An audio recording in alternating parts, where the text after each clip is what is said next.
Bonjour à tous pour ceux qui sont. Bonjour aux quelques personnes qui sont sur place et j'espère qu'il va y en avoir quelques autres. Et bonjour à ceux qui sont en ligne. Donc je redis juste quelques mots pour commencer. Refaire un point sur le partage d'écran. Hop. Refaire un petit point sur. Ça marche pas. Refaire un petit point sur le calendrier de l'année, puisque il a un petit peu bougé. Et ça permet par contre, moi je ne vois plus si c'est bon. Ça permet de refaire un petit point sur le calendrier de cette année. Donc, pour rappel, s'il y en a qui connaissent pas ce cours, donc c'est un séminaire d'architecture qui se passe dans le cadre de la chaire de philosophie à l'hôpital, qui est un lieu de réflexion sur le soin, une structure de recherche et d'enseignement interdisciplinaire qui est implantée au GHU Paris Psychiatrie Neurosciences à Sainte-Anne, qui est rattaché à la chaire Humanité Santé du CNAM. Et le séminaire Architecture et Care entame sa troisième année dans ce lieu qui est l'Adamant, qui est un hôpital de jour psychiatrique qui est rattaché aux hôpitaux Saint-Maurice. On a voulu s'installer ici en discutant avec Cynthia Fleury parce que c'est un lieu qui incarne pas mal de choses par rapport à nos réflexions sur architecture et soins et comment une architecture peut participer à un soin. Donc c'est une année particulière parce que j'ai fait le choix d'avoir uniquement des invités, ce qui nous permet d'avoir un certain nombre de regards, de différencier un certain nombre de regards sur les relations entre architecture et soins dans toutes ces dimensions. Donc on a eu la dernière fois Sophie Larger côté design, et donc aujourd'hui on a trois intervenantes que je vais vous présenter, et puis le programme a un petit peu bougé. Il y aura une séance avec Gérard Ronzati et Éric Piel sur l'Adamant lui-même, le 15 décembre. Une séance avec Gideon Boy, qui est un architecte, un philosophe belge spécialiste des relations entre architecture et care, qui a notamment participé à un projet assez connu qui est le centre psychiatrique Caritas. Non, mais c'est toi qui le vois, mais c'est ça. Donc voilà, ça va être en français, même si c'est marqué en anglais, il va essayer de le faire en français. Jean-Philippe Pierron, donc philosophe que certains connaissent, donc grand spécialiste du soin. Colline Periano, qui est ici, qui est doctorante en philosophie de la médecine, dirigée par Frédéric Worms, qui fait en ce moment même une conférence au pavillon de l'Arsenal sur architecture et soins, ce qui peut expliquer aussi une partie de la perte du public. Et Colline va nous présenter sa recherche doctorale sur architecture hospitalière et maladies chroniques en mars. Ensuite, Fanny Cérez, architecte qui travaille à Montpellier, qui est l'une des personnalités en ce moment dans le milieu de l'architecture assez en pointe sur les questions du vieillissement. Et puis une dernière séance avec Peter Versteeg et Catherine Versteeg-Cellier, qu'ils ont appelé Folie, qui sera consacrée à une expérimentation faite dans un hôpital psychiatrique en Suisse sur la co-construction d'architecture avec des équipes soignantes, avec des patients. Voilà, donc grosse année. Et donc pour aujourd'hui, nous avons Laetitia Auvernay, présence, pardon, et Elisabeth Essayan, et ainsi qu'en distanciel Rachida Abikchi. J'ai bien prononcé Abikchi, c'est ça, oui.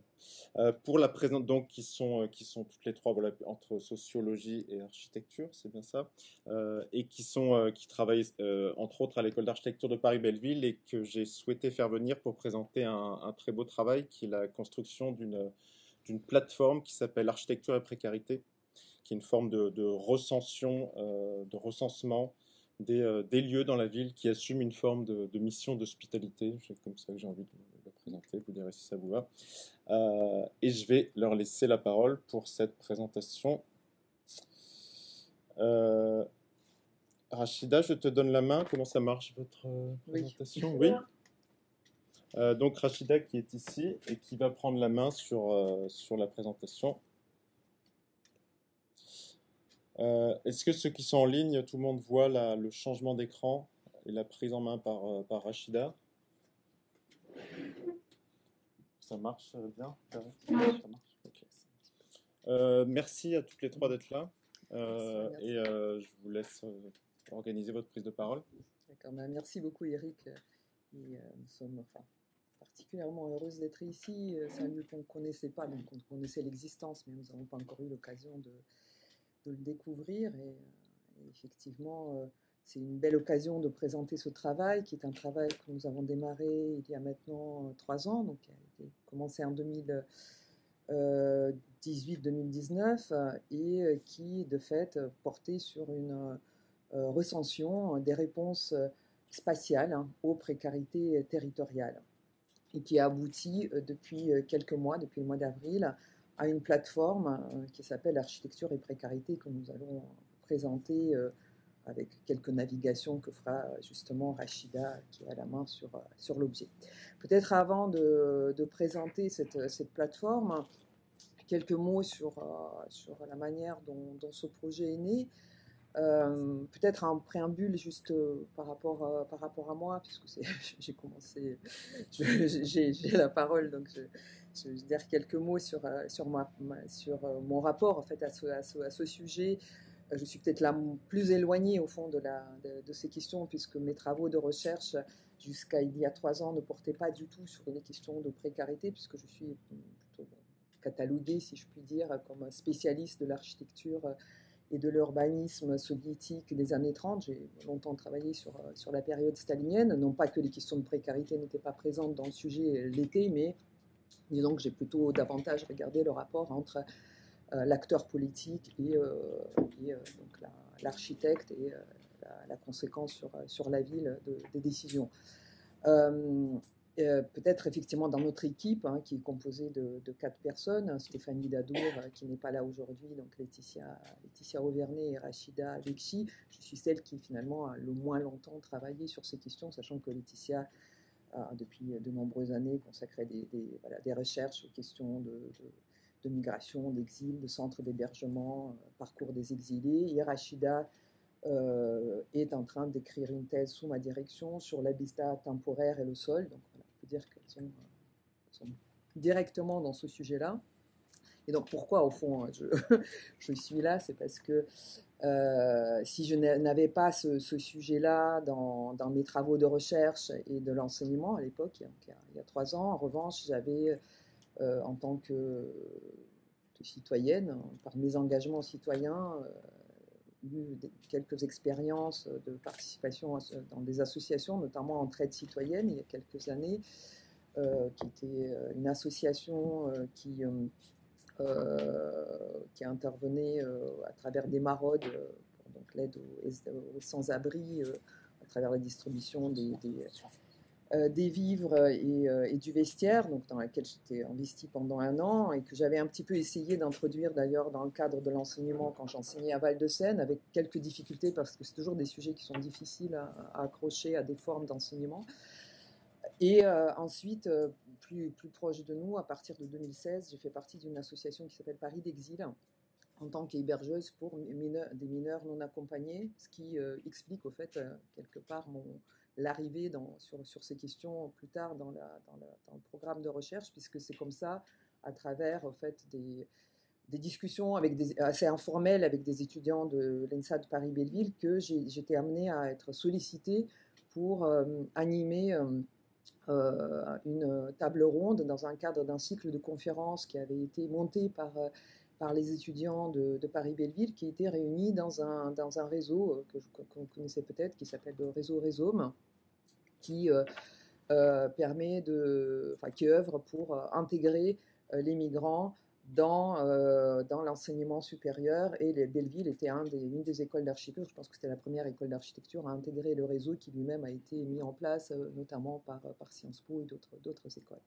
Et donc ils sont venus nous trouver, enfin, entre autres moi et puis d'autres enseignants de l'école, notamment le philosophe Philippe Simet et l'architecte Cyril Lanape, pour mettre en place, donc, pour animer ces tables rondes. Et pour ma part, j'avais organisé une table ronde qui réunissait des architectes pour regarder comment cette question de migration atterrissait dans le champ opératoire.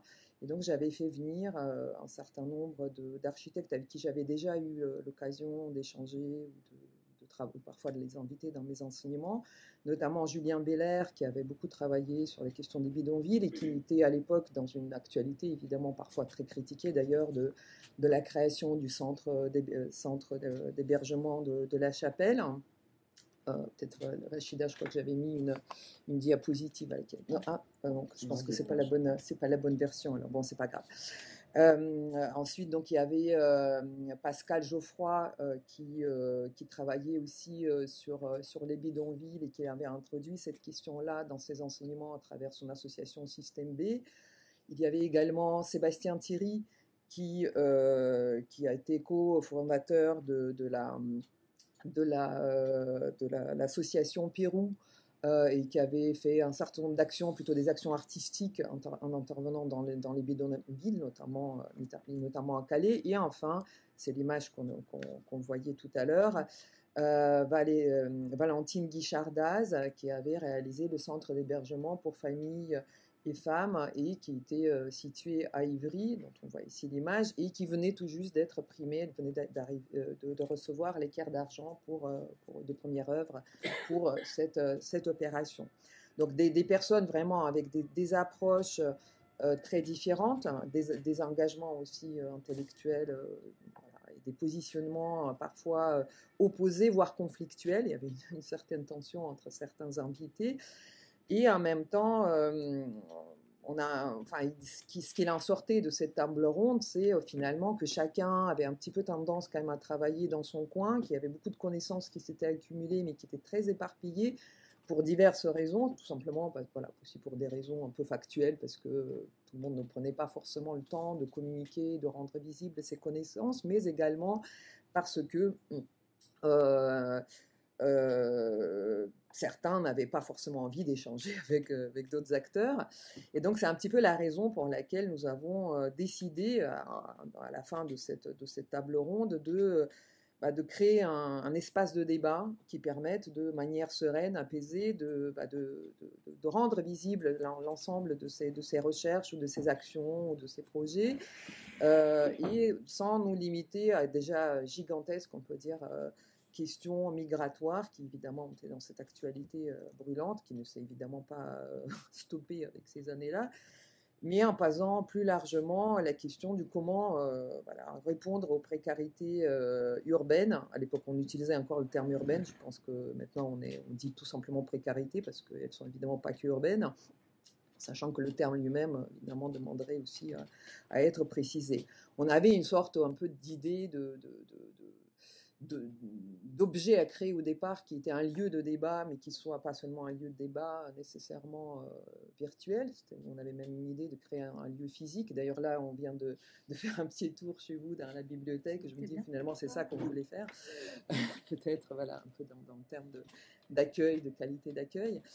Et avec, c'était un petit peu l'idée sous-jacente, si on avait à penser le musée social du 21e siècle, qu'est-ce que ce serait, quelle en serait la forme. Donc on avait un petit peu cette idée de lieu physique au départ, qui ne s'est pas fait, parce que, bon, pour évidemment plein de raisons aussi très, très pratiques.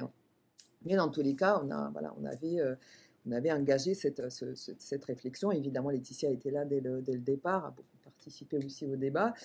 Et Sébastien Thierry, c'est pour ça qu'il y a cette image sous les yeux actuellement, était en train qui était co-créateur de l'association Pérou, durant cette période, était aussi en train de monter un projet d'inscription de l'acte d'hospitalité en tant que patrimoine mondial à l'UNESCO, projet d'ailleurs avec lequel il avait été pris à ce moment-là à la Villa Médicis, puisqu'il était pensionnaire à la Villa Médicis entre 2019 et 2020, et en pleine pandémie d'ailleurs quand il est arrivé à la Villa Médicis, avec toutes les difficultés que ça a posées pour aussi la réalisation de ce projet.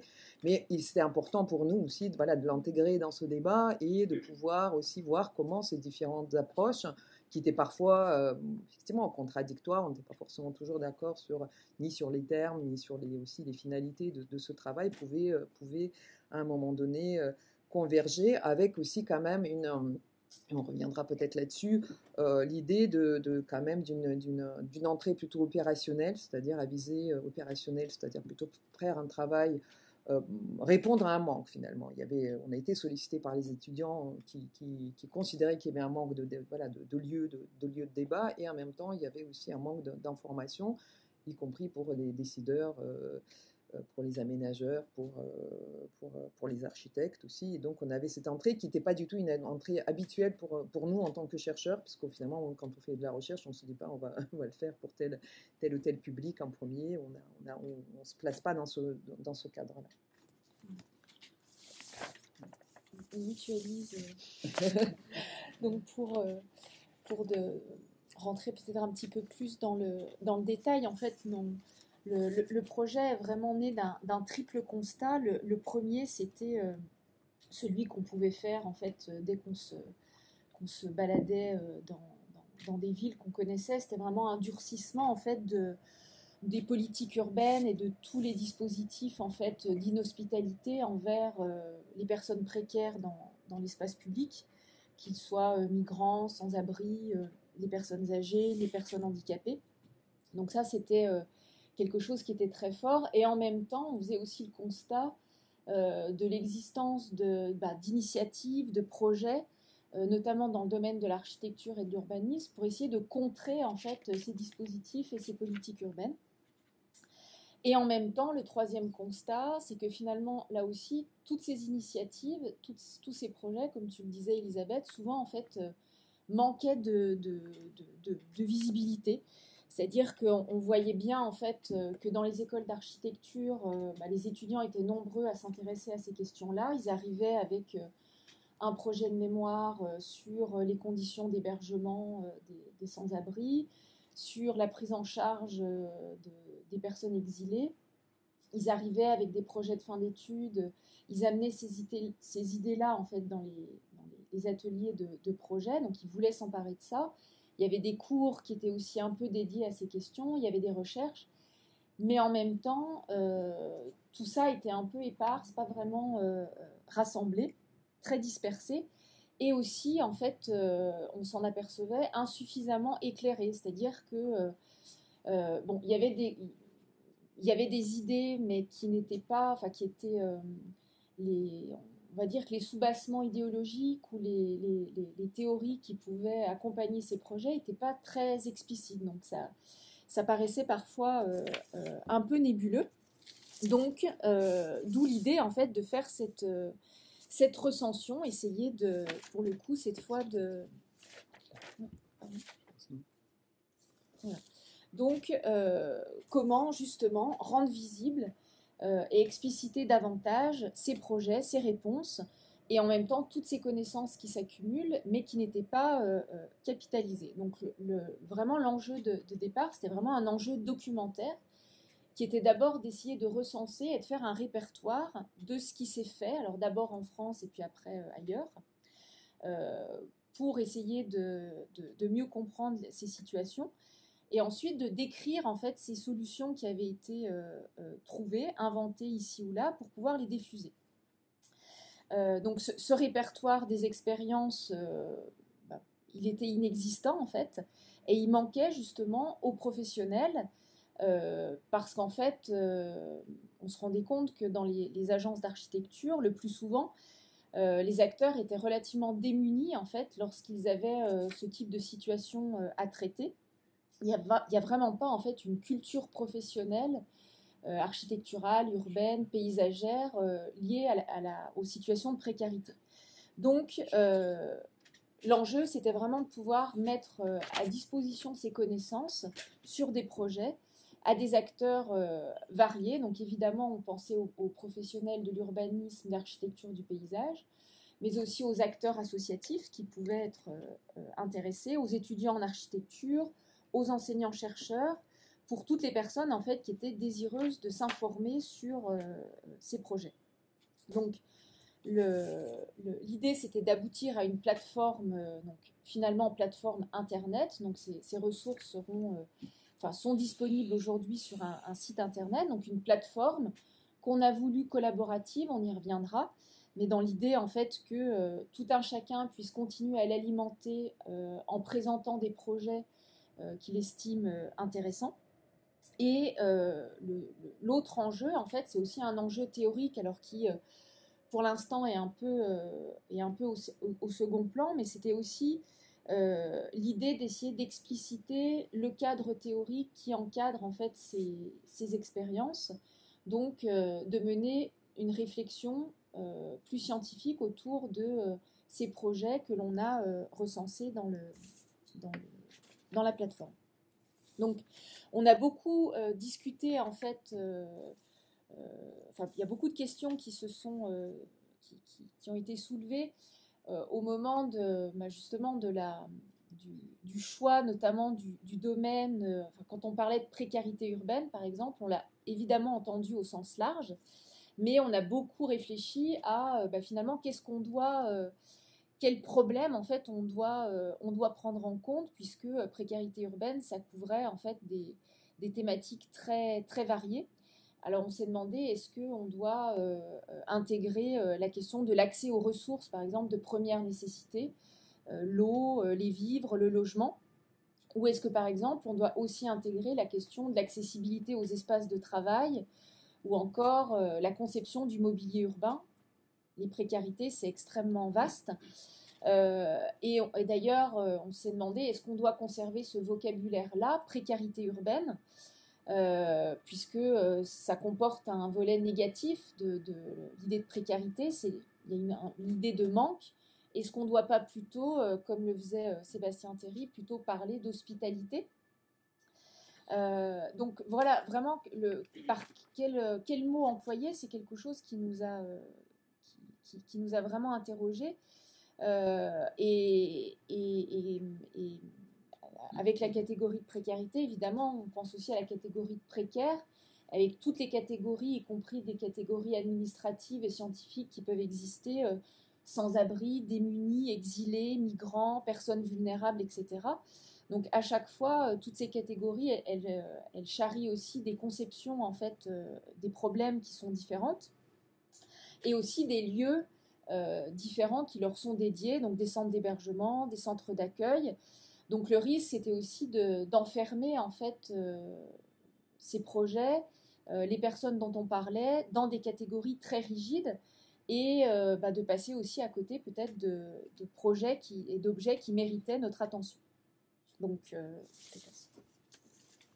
oui, et dans tous les cas, en fait, ce qui nous semblait également important, c'est de ne pas nous limiter, comme je le disais déjà dans l'introduction, à la problématique migratoire, mais d'ouvrir aussi le sujet à toute forme de précarité ou vulnérabilité identifiée, donc difficulté d'accès au logement, le disait déjà Laetitia, aux ressources, à l'espace public, aux espaces de travail, qu'elles soient situées en zone urbaine ou en zone rurale, même si ce second aspect, pour le moment, est très, très peu présent dans notre travail. Avec quand même cette conviction, je pense, assez forte, au fait, qu'on partageait, qui était que toute réponse, en fait, visant à améliorer la vie d'une catégorie identifiée, hein, même si c'est des catégories extrêmement rigides, hein, comme tu viens de le rappeler, améliorer la vie de tout un chacun, et que sortir de l'approche aussi par la norme, de l'approche normative, permettait de mieux aussi penser le vivre ensemble. Donc au terme de cet échange, nous avons arrêté 4 catégories d'objets à recenser. Évidemment, en tant que chercheur, il était important de prendre une catégorie recherche et publication. Évidemment, ça c'était un petit peu une évidence, que ce soit des articles, que ce soit des ouvrages, des thèses, enfin, l'ensemble des publications accessibles. Ensuite, la deuxième catégorie, qui est peut-être la principale pour nous, compte tenu de cette entrée opératoire que je rappelais, qui était de transformation spatiale, qu'elle soit architecturale, paysagère, urbaine ou de design. Action sociale et artistique, ça c'était une catégorie importante, puisque comme je le disais tout à l'heure, beaucoup de projets, effectivement, étaient des projets plutôt éphémères. On a plutôt des actions qui ne s'inscrivent pas dans un temps long. Et quatrième catégorie, plateforme et collectif, ce qui nous permettait aussi de commencer de tisser une sorte de cartographie, au fait, des différents acteurs qui travaillent sur ces sujets, et que ça nous permettait finalement de créer aussi un peu un fonctionnement en rhizome pour identifier assez clairement ces acteurs qui étaient assez proches de nos démarches et de nos finalités. Et durant cette première phase, qui a duré 1 an, nous avons élaboré la trame de la rédaction d'une fiche pour chaque catégorie, dans le but d'emblée qu'à terme, cette rédaction ne soit pas faite par nous, par notre équipe, mais qu'elle puisse être faite par tout un chacun, alors évidemment avec nous en tant qu'éditeur, si on peut dire, avec quand même une vérification derrière, une relecture, mais qu'il y a une forme d'autonomie au fait de rédaction qui se met en place. Et on avait fait quelques tests justement là-dessus pour voir si ça fonctionnait. Et donc après une première année qui était vraiment un peu une année, j'ai envie de dire, de tâtonnement sur plein de questions, nous avons aussi, nous sommes rendus compte qu'il y avait beaucoup de thématiques qui étaient insuffisamment traitées. Justement, voilà, les questions de solutions de logement pour des personnes âgées ou des personnes handicapées, par exemple, la question d'accessibilité au logement, aux espaces de travail des jeunes, voire les transformations de l'espace public notamment, qui se sont opérées durant la pandémie, puisqu'on a démarré notre recherche vraiment voilà, fin 2018, et puis la pandémie est arrivée en plein dans notre travail de recherche. Et au cours de la deuxième année, nous avons donc commencé un peu à renseigner ces différents domaines. Et aussi, un autre changement qui s'est opéré, c'est qu'au départ, lorsque nous avons démarré notre travail, il fallait quand même délimiter le terrain physique, le terrain géographique, qui était le périmètre francilien, pour commencer à arriver sur les objets. Et ensuite, très vite, il était apparu qu'il était important, évidemment, non pas forcément de couvrir tout le globe, mais au moins d'élargir aux autres exemples nationaux et des exemples internationaux, dans la mesure où beaucoup de modèles étaient mobilisés, venaient d'ailleurs, que ce soit des modèles anglo-saxons ou de pays nordiques. Et à ce moment-là aussi, nous avons rajouté une 5e catégorie qui au départ ne paraissait pas forcément faire objet d'une catégorie, qui était les expériences pédagogiques, puisque beaucoup de projets se faisaient notamment dans le cadre des PFE par exemple, que nous avons au départ plutôt placés dans les transformations spatiales, alors qu'ils n'ont pas donné lieu à une réelle transformation spatiale, et nous avons préféré les conserver dans des expériences pédagogiques, sachant qu'il y avait quand même beaucoup de projets un peu éparpillés dans cette catégorie, qui n'étaient pas visibles puisque pas publiés, pas donnant nécessairement lieu à une exposition, à une valorisation, et qui finalement restaient vraiment très souterrains et qui méritaient de fait à être éclairés comme lieu de réflexion. Et aussi, peut-être, ce qui nous a apparu quand même très clairement par rapport, là, pour le coup, d'autres acteurs qui travaillaient un peu sur ces problématiques et d'autres plateformes et collectifs, c'est l'entrée par la spatialité. Parce que beaucoup d'autres personnes entraient plutôt par la question du social ou de la question de l'hospitalité, qui sont évidemment présentes dans notre travail, mais pas forcément par la question spatiale. Et on a vraiment recentré là-dessus, ce qui nous a conduit aussi à collecter tout le corpus, on va dire, figuratif, hein, les plans, voilà, toutes les illustrations pour pouvoir rendre visibles ces projets, avec tout ce que ça posait évidemment comme question aussi de droit à l'image, puisqu'on allait rendre visible ça sur une plateforme en ligne. Et enfin, donc, dans les changements qui sont opérés durant la fin de cette année, c'est l'arrivée de deux nouveaux membres qui sont donc Stéphanie Dadour, que j'évoquais en introduction, et évidemment Rachida qui est avec nous aujourd'hui, qui nous est arrivée aussi un petit peu comme ça en cours de route, et qui a fait un travail tout à fait considérable sur la structuration en fait de cette future plateforme à travers à la fois un travail sur la base de données, sur les mots-clés, et qui a assuré le passage du travail de recension un peu classique que nous avons commencé à faire vers l'objet plateforme que Stéphanie Dadour a coordonné, et aussi un travail très important fait par les web designers qui nous ont, qui n'était pas juste un passage vers une présentation graphique séduisante, c'était plutôt vraiment un travail sur une réflexion sur comment on travaille, comment on travaille avec cette plateforme, avec la question de la navigation, des mots-clés, qu'est-ce qu'on encode en fait. Et pour nous, c'était quelque chose qui n'était pas du tout habituel non plus pour nous en tant que chercheurs de travailler avec ces contraintes. Alors, encore quelques minutes de suspense avant de vraiment présenter la plateforme. Donc, simplement pour vous dire ce que vous allez trouver sur cette plateforme, c'est des fiches. Donc on a travaillé par fiche, donc chaque objet recensé, que ce soit recherche, collectif, projet d'architecture, et en fait décrit sous forme d'une fiche. Alors le format fiche, ça nous semblait être le bon format parce que c'est un format court. Donc ça permet en fait d'extraire et d'organiser l'essentiel des informations de différentes sources.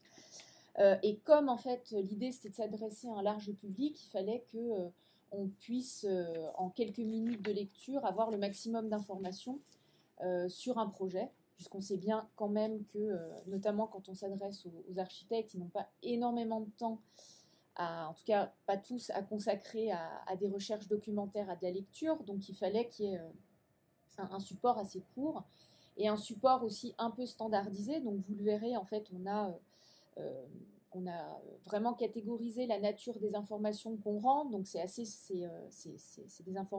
des items qui reviennent régulièrement. Ça nous permet aussi de pouvoir faire des comparaisons, en fait. Donc ces fiches, on les a. Donc là, vous avez voilà la trame un petit peu avec les différents items. On montrera des exemples tout à l'heure, évidemment. On a travaillé en fait avec différentes sources d'informations. Donc ça pouvait être des articles scientifiques, des articles de presse sur les projets, évidemment les sites internet des agences d'architecture, tous les documents graphiques qui étaient à notre disposition, des ouvrages, des thèses, des mémoires, de la littérature grise aussi, donc tous les rapports qui peuvent être écrits sur des sujets et qui justement souffrent d'un manque de visibilité. Donc on rentre à travers la plateforme et à travers les projets par des fiches. Et Rachida va pouvoir nous montrer. Oui. Alors, peut-être, j'espère que vous m'entendez bien. Désolée de ne pas être parmi vous, donc. Est-ce que vous entendez bien? Alors, donc d'abord, peut-être avant de passer à la navigation, je voulais vous dire 2 mots sur les coulisses de la fabrication de la plateforme.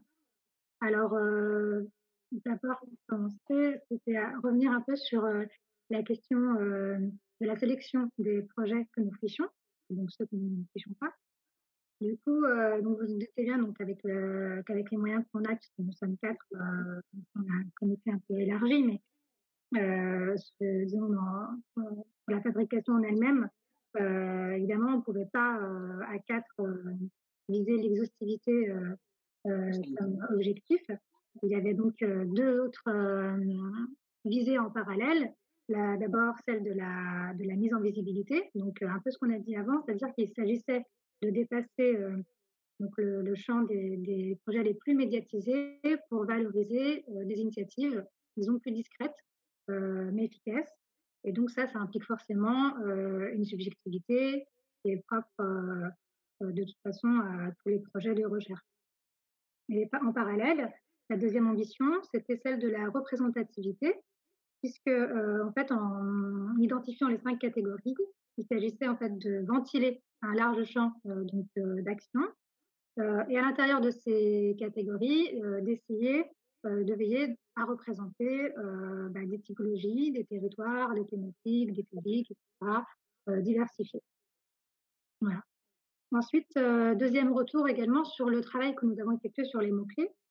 Donc ça, c'est important parce que du coup, c'est une des entrées principales pour la navigation.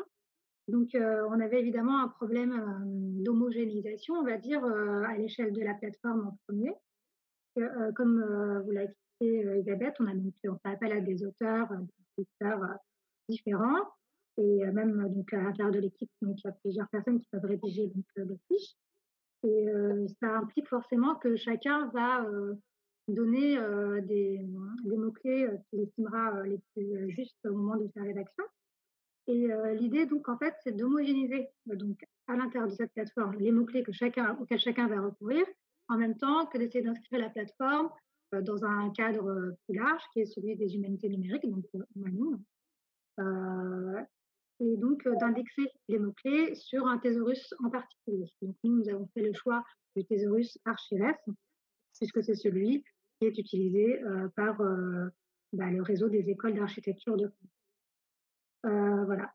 Et donc je vais vous donner un petit exemple, donc celui de la fiche La ferme du Ray qui avait été rédigée donc, par Philippe Simet. Alors, au moment de sa rédaction, donc, il a mentionné 4 mots-clés: ferme urbaine, insertion, réemploi et matériaux biosourcés. Et ensuite, après le travail que nous avons fait sur l'harmonisation, en indexant donc, pour le thésaurus Architectes, on a donc en quelque sorte une correspondance qui s'établit, c'est-à-dire que certains mots-clés comme ferme urbaine sont maintenus, Et pour d'autres, comme insertion, réemploi et matériaux biosourcés, sont en quelque sorte du coup transformés, enfin, retrouvent une correspondance dans le thésaurus avec intégration sociale, matériaux de récupération et je ne sais plus. Pardon. Voilà. Donc ensuite, peut-être que je vais passer directement à la plateforme et puis je reviendrai sur la façon dont chacun peut contribuer. De toute façon, je vous montrerai comment directement sur la plateforme. Alors, donc là voici. Donc une fois que vous avez rentré architecture et précarité dans la base, enfin, dans le moteur de recherche, donc vous arrivez sur donc la page d'accueil. Donc la page d'accueil, on a donc les fameuses quatre entrées qui s'affichent. Donc on a une entrée par les projets, une entrée par les acteurs, une entrée par la localisation et une entrée par les mots-clés. Donc pour ce qui concerne les mots-clés, vous avez à gauche où les projets, la liste des projets, enfin des références que nous avons fichées, avec chacune les mots-clés que nous avons associés en fait à chaque projet, de 4 à 6 en règle générale. Et à droite, donc les mots-clés en eux-mêmes. Et donc là, on va prendre un premier exemple que Laetitia va vous présenter, donc autour par exemple de la thématique des personnes âgées. Donc si je clique sur le mot-clé personnes âgées, voilà. C'est donc 3 références qui sont citées, qui couvrent la bibliothèque, un EHPAD Joseph Franceschi, et donc la sociabilité quotidienne des personnes âgées dans un centre commercial. Voilà, donc par exemple, donc là donc vous avez un exemple de fiche. Elisabeth, tu peux juste décrire un petit peu. Donc voilà, là il s'agit d'un article scientifique donc qui est référencé voilà précisément la date. Et ensuite on va trouver en fait un résumé de cette recherche. Donc c'est une recherche qui est menée par un jeune chercheur, c'est issu d'une thèse en sociologie, Thibaut Bezosi.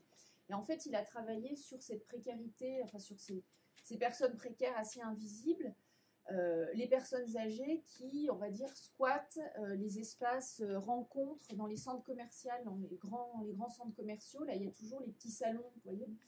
Et donc, lui, il a enquêté dans une ville de l'Est de la France et il s'est intéressé en fait à la manière dont l'empire de la consommation, le grand centre commercial, pouvait peut-être être autre chose si on commençait à s'y intéresser à travers ces marges, à travers ces personnes âgées. Donc certaines sont sans domicile, d'autres ont simplement pas beaucoup de moyens et donc elles viennent se chauffer dans le centre commercial.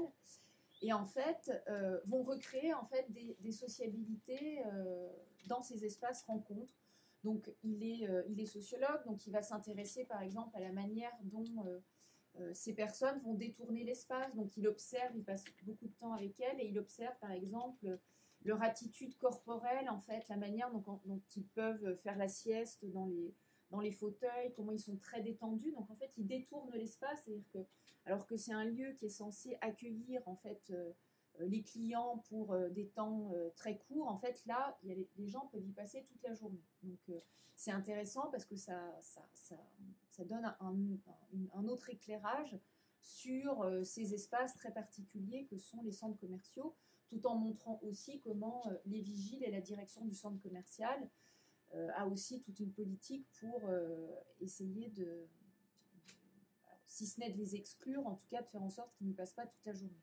Donc c'est un exemple. Et puis, pour les lecteurs qui auraient envie d'approfondir, la fiche se termine par un ensemble de références, d'autres travaux de Thibaut Bezosi, où voilà, il détaille d'autres aspects de sa recherche. Donc ça, c'est un exemple de fiche recherche.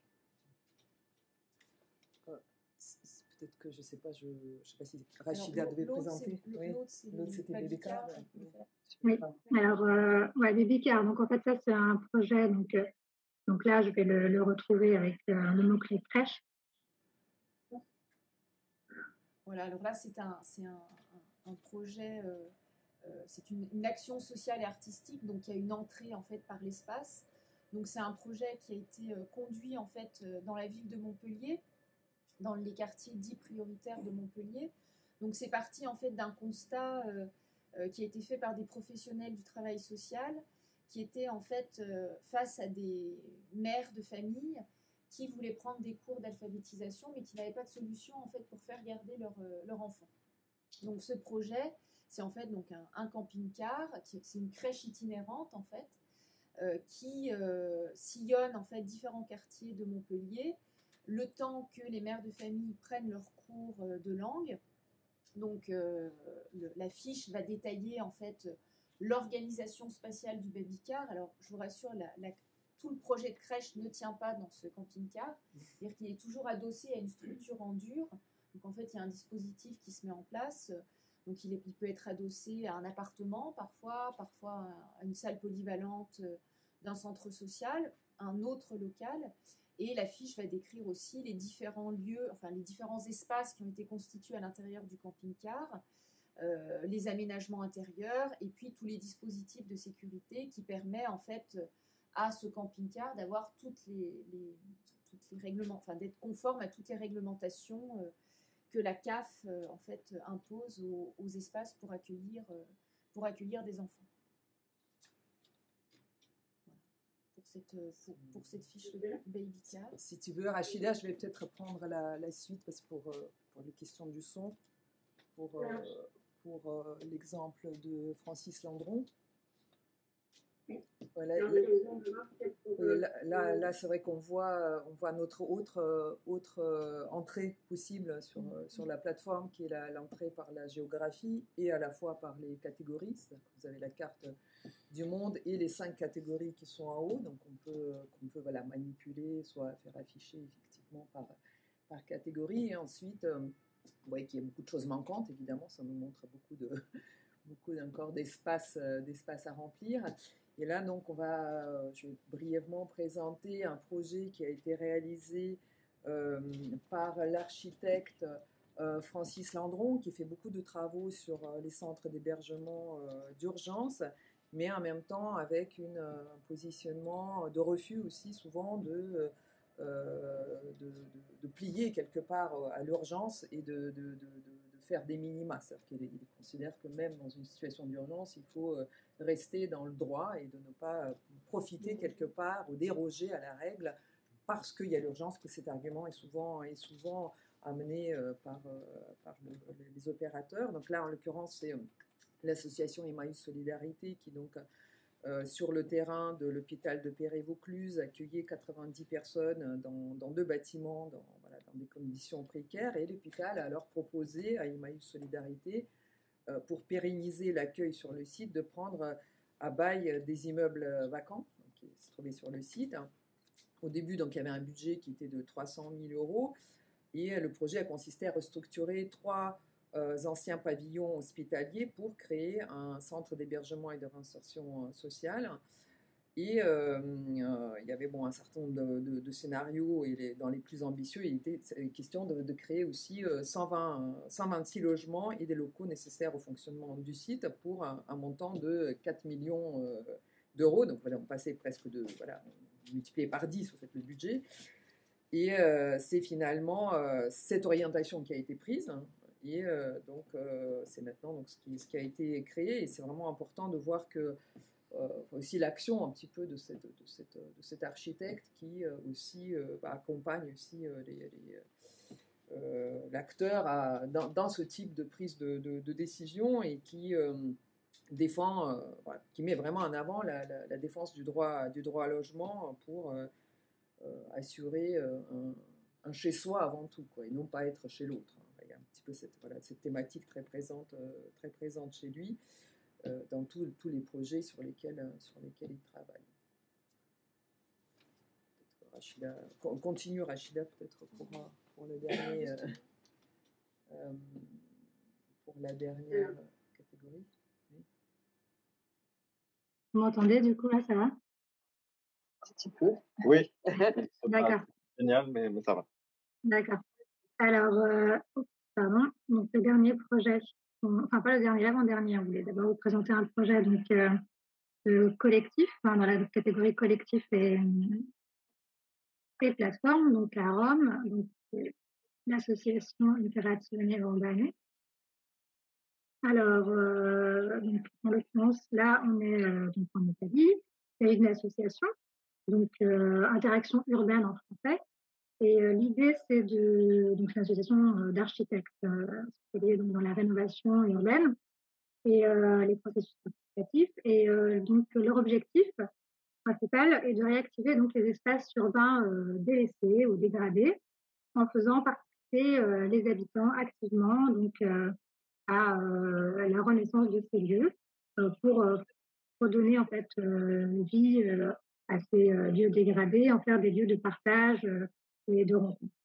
Et si possible en utilisant donc les contraintes du site et les ressources présentes sur le site. Et ils ont comme méthodologie de recourir à des chantiers participatifs, pour évidemment minimiser les coûts, mais aussi créer une interaction autour du projet.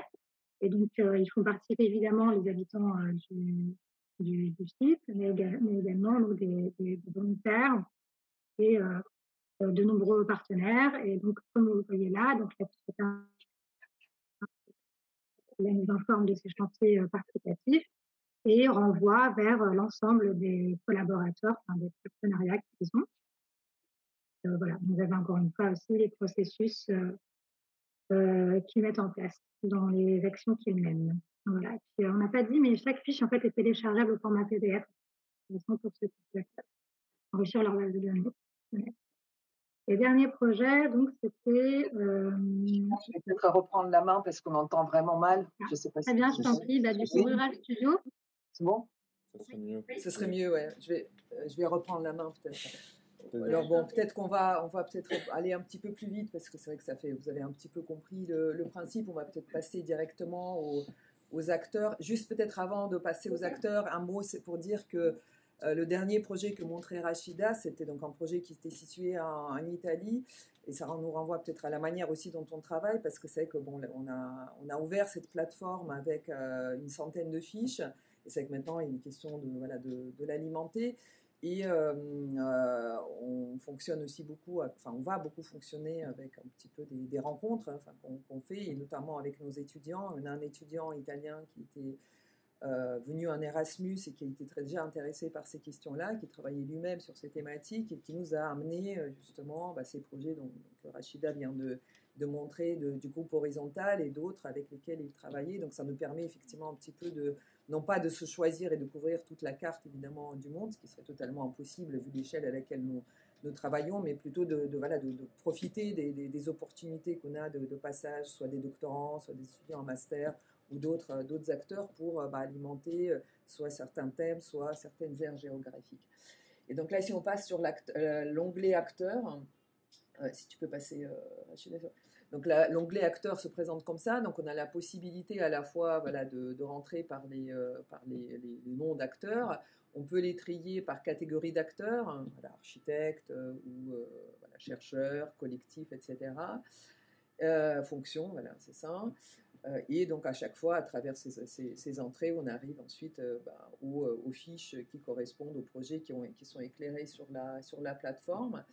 Et enfin, dernier onglet, c'est donc un onglet projet, qui est un onglet donc, qui peut être exporté sous format Excel, sous format de tableau, et qui pour nous était important de renseigner avec des données vraiment, on va dire, pratiques, qui sont celles de budget, surtout pour les transformations spatiales ou des actions. Donc voilà, budget, année, durée, donc qui sont évidemment directement des informations qui intéressent les décideurs, les commanditaires, parce que effectivement ça permet aussi de comparer, de voir la faisabilité et la possibilité de transposer ou d'emprunter certaines pratiques avec ces données.